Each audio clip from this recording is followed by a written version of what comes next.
get pregnant. So 5 months later, about 22 weeks later, one way or the other, I found I was pregnant.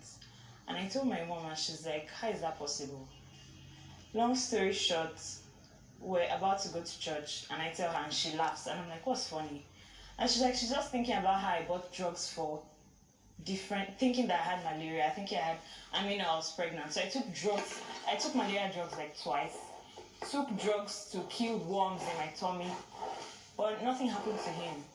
By the time I even took Agbo, nothing happened to him. Then I told my mom, when will you tell my dad? And she's like, let's just go to church. I'll tell him the next day.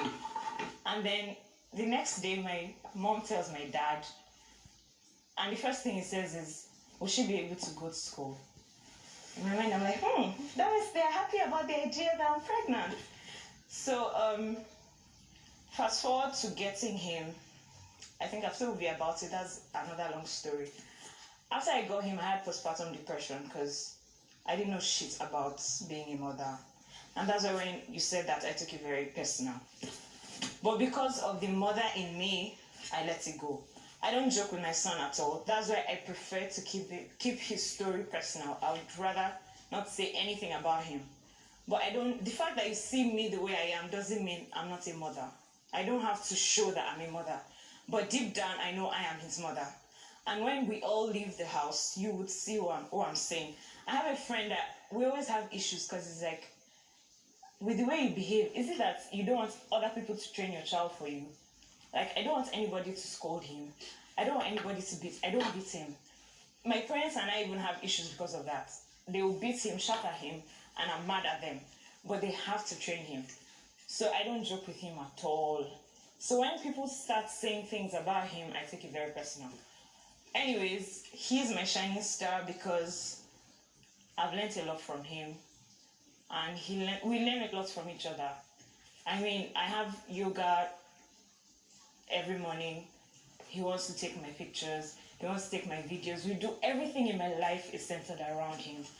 And coming to Big Brother's house, he felt it even before I told him. So if I'm going to the market and I tell him I'm buying toys for him, normally he would let me go. But before I came to Big Brother's house, he was very cranky. I'll still tell him I'm going to buy him toys, but he still doesn't want me to go because he felt I was going to leave him. NYC 3 weeks, got back, and it felt like he didn't know me again. So being here, if I don't talk about him, doesn't mean I'm not a mother. It means that's how I want it to be. But he's my hero. He means the world to me. And there's a time I've dated a guy and I told him that if we marry and we have kids, I will give my son preferential treatment because I feel like I have to do the work of a mother and a father at the same time. So I have to do everything that it takes. So yeah, he's my hero and he means the world to me. His name is Kentigen Ayobami Anyansi, and he still bears my own surname because I'm his mother and his father. That's it. Just wanted it. Okay, thank you so much, everyone. We hope we've been able to